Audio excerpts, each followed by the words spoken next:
Salut tout le monde, j'espère que vous allez bien. Aujourd'hui nous sommes le vendredi 22 novembre 2024 à Santa Monica, comme d'habitude, et il est 15h50. Je voulais partager aujourd'hui un des multiples moments que j'ai eu dans ma vie hyper important, crucial on va dire, et qui a impacté ma vie de manière considérable. Alors, cet épisode, je vais certainement l'appeler l'examen d'appel, en attendant de trouver un meilleur titre. Je voulais parler d'un moment que j'ai eu dans ma vie lorsque j'étais en troisième et que j'habitais à La Courneuve.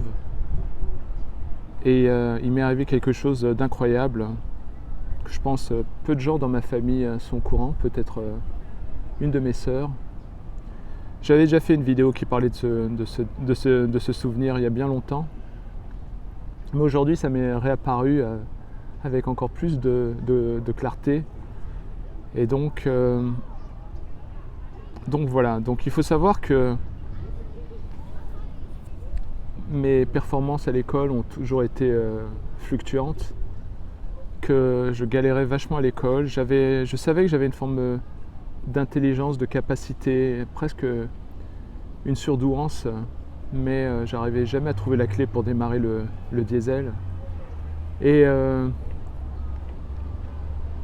donc je galérais à l'école. Alors, chez moi, malgré que c'était assez souvent le chaos, c'était une des pressions que j'avais depuis l'enfance, c'était qu'il fallait réussir à l'école. Et c'était plus qu'une pression pour moi, je le vivais comme si je ne réussissais pas à l'école, je serais soit répudié, soit condamné à mort. Parce que l'autorité et parfois l'ultra-violence de mes parents ont fait que j'ai été terrorisé à l'idée de ne pas réussir à l'école. Et bizarrement, je crois que ça a contribué à mes problèmes d'attention en classe, parce que mon cerveau était en mode sidération. J'ai fait une vidéo pour parler de la sidération. Lorsqu'on vit des traumas dans l'enfance, à la fin on ne sait plus à quel moment mettre le curseur pour survivre. Et donc cette année-là, je me rappelle bien, à la fin de l'année, le conseiller de classe avec tous les profs ont dit que je ne pouvais pas passer et recommandaient de faire un BEP ou un BEPC, je ne sais plus si ça s'appelait comme ça, mais en gros c'était une sorte de voie de garage et de faire plutôt des métiers manuels. Et en gros, voilà, et je sais qu'avec mes potes de l'époque, surtout un que j'adore, on se faisait des moqueries que si on ne travaillait pas bien, on allait finir crêpeur ou chaudronnier. Donc moi, j'arrive à la fin de cette année avec mes difficultés d'attention. J'avais vraiment pas bien travaillé cette année-là. Et donc ce conseiller de classe arrive. Et là, j'ai eu une double terreur, c'est-à-dire mes parents, premièrement, et mon pote. Inconsciemment, j'avais internalisé que si jamais je m'en sortais pas, il allait me chambrer jusqu'à la fin de mes jours. Donc, lorsque la nouvelle arrive, là, je suis là complètement choqué. Et il faut savoir qu'à l'époque, il y avait deux options pour pouvoir éventuellement passer. C'est la commission d'appel, c'est-à-dire repasser la commission d'appel et imaginer que les profs proposent autre chose, ou bien l'examen d'appel. Et l'examen d'appel, c'est en gros aller à une autre académie et puis passer un sorte de test avec 3 matières principales, maths, français, anglais. Et il faut savoir que toute l'année, j'ai été vraiment en mode cancre. J'étais inspiré par aucun prof. il faut savoir que mes capacités que j'ai dans la vie, elles sont difficiles des fois à s'enclencher. C'est pour ça que des fois je me marre avec mes potes et je leur dis que je suis le meilleur quand il est trop tard. Donc cette année-là, manque de bol, j'ai pas eu aucun prof inspirant et donc ça a créé encore plus de difficultés par rapport à des années où je pouvais être dans certaines matières le meilleur si j'étais inspiré par le prof. Et cette année-là, j'ai pas réussi à avoir aucune attention, j'étais perturbé, peut-être que je grandissais et voilà. Et donc grosse panique en me disant mince, ma vie est foutue. Hein. Je vais me retrouver à faire un BEPC, à faire des métiers manuels, et à l'époque, c'était vraiment vécu comme une sorte de voie de garage. C'est genre, tout espoir était anéanti. Hein. Et donc, c'est la fin de l'année, et je me rappelle bien, dans la cour, dire à tous les autres, il y avait une quinzaine je crois qui devaient faire des voies de garage et qui allaient essayer la commission d'appel. Et moi je leur ai dit je vais faire l'examen d'appel. J'avais pris ma décision parce que je leur ai dit ça n'a pas de sens qu'on fasse la commission d'appel et qu'ils se disent oh ben finalement on s'est trompé, on va lui laisser une chance. J'y croyais pas du tout. Et j'étais le seul dans tout le groupe à avoir demandé l'examen d'appel. Et donc là je sens la pression parce que c'est vrai que c'était tentant de savoir que tout le monde allait essayer la commission d'appel et moi j'ai cet aspect je sais pas subversif, c'était hyper dur de moi de prendre ces décisions et de me sentir seul. Il faut savoir que quand j'ai eu la nouvelle que je n'étais pas accepté et que j'allais dans cette voie de garage, je n'ai pas pu l'annoncer à mes parents. Et j'ai même détourné le courrier. Je voulais pas qu'ils le sachent. J'avais trop peur de la punition ultime, physique et émotionnelle. Alors, quand le courrier est arrivé à la maison, j'ai intercepté le courrier et j'ai signé à la place de mes parents en disant, en cochant la case « examen d'appel ». Il faut savoir que durant cette année-là, la directrice ne m'aimait pas du tout. Hein, parce que j'étais considéré comme un cancre. Et donc voilà, je voyais petit à petit mon horizon se réduire. J'avais vraiment l'impression que j'allais rater ma vie si je ne réussissais pas à passer en seconde.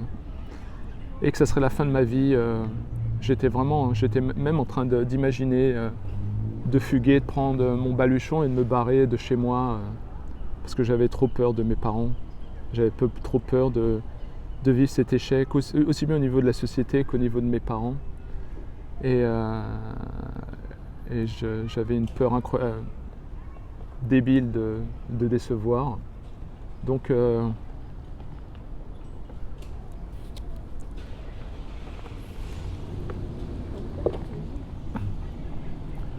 alors donc ce qui s'est passé, c'est que c'était la fin de l'année.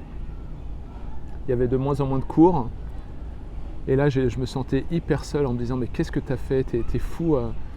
Et avec mes problèmes d'attention, que j'ai toujours eu, hein, peut-être une forme de ADHD, je n'ai même pas révisé. Donc les jours passaient, j'étais angoissé, j'étais en train de réfléchir des stratégies. Qu'est-ce qui allait se passer si j'étais vraiment refusé ? Est-ce que j'allais prendre un sac et me barrer au milieu de la nuit ou je ne sais quoi ? Je ne pouvais même pas imaginer me présenter devant mes parents avec la nouvelle. Alors, les jours passent, c'est la fin de l'année, et le jour arrive du rendez-vous, hein, c'était une Créteil, j'ai oublié le nom, mais c'était genre à 2-3 heures en RER, le train, bref, loin. Et je me lève le matin, genre à 5 heures du mat, je crois que je pars de chez moi vers 6h, 6h30. Ma mère elle me dit je t'ai jamais vu te lever aussitôt. Hein. Et là je vais à cette académie là où tout allait se jouer pour moi. Et j'arrive dans cette école, dans cette académie lointaine. Et Et là, dans la cour, je vois 100, 150 personnes en train d'étudier avec des bouquins. Et moi, j'avais rien étudié. J'étais plutôt déprimé. Et donc je passe les matières. Et je savais que ça allait être mort, quoi. Pour moi, je n'avais aucune chance. Je passe le français, maths et l'anglais. Je reviens, je dis naturellement rien à mes parents et je vais quand même à l'école alors qu'il restait plus qu'une semaine, je crois, une ou deux, peut-être 8 jours. Et je reviens et il y avait de moins en moins d'élèves, certains étaient déjà partis en vacances, donc ça ajoutait encore plus à ma déprime. Et donc j'avais l'impression que je faisais semblant d'aller à l'école. Et l'avant-dernier jour, je me rappelle très bien,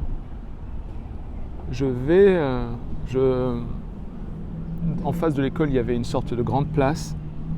Donc avant même de rentrer dans l'école, tu rentres dans une sorte de pré-cours. Et là, je m'avance avec un sac, avec rien dedans, puisque les cours étaient de plus en plus... il n'y avait plus rien. Et là, chose étonnante, face à moi, je vois la directrice d'école qui vient vers moi. Je me dis, oh là là, qu'est-ce que ça va être? J'étais en angoisse, qu'est-ce qu'elle va m'annoncer? Et elle tend la main vers moi, et elle me dit, Atem, félicitations. Je dis, quoi, félicitations? Elle m'a dit, vous avez réussi l'examen d'appel. Et là, je me dis, mais attends, c'est fou. Et je suis là, avec un demi-sourire, je n'y croyais pas du tout. Pour moi, c'était de la science-fiction, je me disais, elle faisait une blague. Et elle me dit, avec un sourire, et je voulais vous remercier aussi, parce que vous avez été le seul à demander l'examen d'appel dans toute l'école. Donc l'école a fait 100% de réussite. Et là, j'hallucine. Ensuite, j'avance. J'ai le prof de gym qui vient me serrer la main. Félicitations. J'avais les profs qui venaient me serrer la main. Et le cancre de service est devenu une sorte de superstar pendant un jour. Ensuite, il restait un cours de maths. Et la prof de maths ne m'aimait pas parce qu'encore une fois, j'étais un cancre cette année-là. J'avais du mal à me concentrer. Et elle fait une annonce. Elle dit je voulais vous dire que vous annoncez que Atem a réussi l'examen d'appel, que c'est quelque chose d'extraordinaire et que j'ai eu accès à l'énoncé de maths qu'il a eu et on va le faire ensemble comme dernier exercice de fin d'année. Et elle était là au tableau en train d'essayer de résoudre une équation et à un moment donné, elle est là et je la sens galérer un petit peu et puis elle se retourne vers moi et elle me dit mais comment vous avez fait c'est difficile. Et je lui dis je sais pas, je savais même plus quel exercice j'avais fait, j'étais complètement embrumé. Et donc ce jour-là, ce moment-là, cette histoire d'examen d'appel a marqué un tournant dans ma vie parce que ça m'a permis donc d'avoir une scolarité normale après. Mais après, j'ai même intégré Marie Curie, l'université Marie Curie, pour étudier un DUG SSM, sciences et structures de la matière. Et pendant 2 ans, j'ai étudié la physique quantique, maths, chimie. Et donc, et ce qui est fascinant, c'est que j'aurais jamais pu être accepté aux États-Unis si j'avais pas eu donc mon bac pour le visa. Et donc finalement, cette histoire m'a réveillé. Et donc je me suis senti béni et j'ai pu donc continuer mes études jusqu'à un assez bon niveau en fac. Après en fac j'ai eu du mal à me concentrer parce que j'avais fait une fac de sciences pour faire plaisir à mes parents alors que j'étais plutôt dans la recherche de quelque chose de créatif. Et donc grâce à cette histoire, j'ai pu m'en sortir. Et ce qui est marrant, c'est que je crois que ce qui m'a donné la force, c'était cet instinct de survie. Et aussi parce que j'avais peur que mon pote se moque de moi pour le restant de mes jours en me disant voilà, t'as échoué et et tu vas vendre des crêpes maintenant. Et donc voilà, c'est un moment de ma vie hyper émouvant où je pensais que j'étais à la ramasse et donc sans cet épisode réussi, j'aurais jamais pu accomplir la suite. Donc voilà, alors je processe toujours, hein, maintenant ça fait tellement longtemps que ça m'a permis de réaliser qu'on avait tous en nous des capacités extraordinaires qui sont inexploitées et qui pour certains comme moi ne s'expriment que quand la situation est gravissime. Et donc voilà, c'était une histoire très importante pour moi que je partage à nouveau aujourd'hui, et en espérant qu'elle puisse donner de l'inspiration à d'autres, soit à mes enfants, soit à mes neveux et nièces. Voilà, ou à quiconque d'entre vous. Et donc c'est marrant parce que c'est comme si en fait dans ma vie j'ai toujours, venant d'un climat assez chaotique durant l'enfance, mon rêve ça a toujours été le calme, pas de drame, et j'ai plein d'histoires où ma vie a été ultra épique, alors que ce que j'ai toujours désiré c'était tranquillité, calme, volupté devant un lac. Voilà, donc anecdote de vie, et voilà, ça m'a fait plaisir de partager ça avec vous. Voilà, c'est tout ce que j'avais à dire. À bientôt les amis. Ciao.